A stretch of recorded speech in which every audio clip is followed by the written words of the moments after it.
நீங்கள் பார்த்துக் கொண்டிருப்பது 24 நியூஸ் தமிழ். பவானி JKK வேளாண் அறிவியல் கல்லூரி மாணவர்கள் கால்நடை வளர்ப்பு பற்றி சிறப்பு பயிற்சி முகாம் நடைபெற்றது.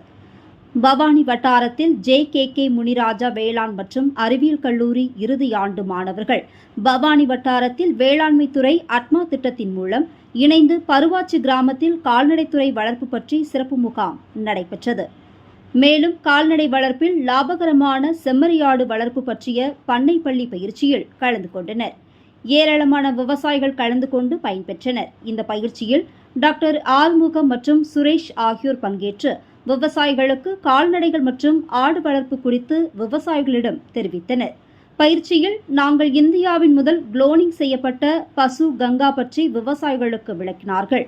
கால்நடைகளுக்கான தடுப்பூசி அட்டவணை பற்றிய தகவல்களையும் வரவிருக்கும் நிதியாண்டில் பொருந்தக்கூடிய சமீபத்திய கால்நடை பராமரிப்பு திட்டங்களை பற்றியும் எடுத்துரைத்தனர்.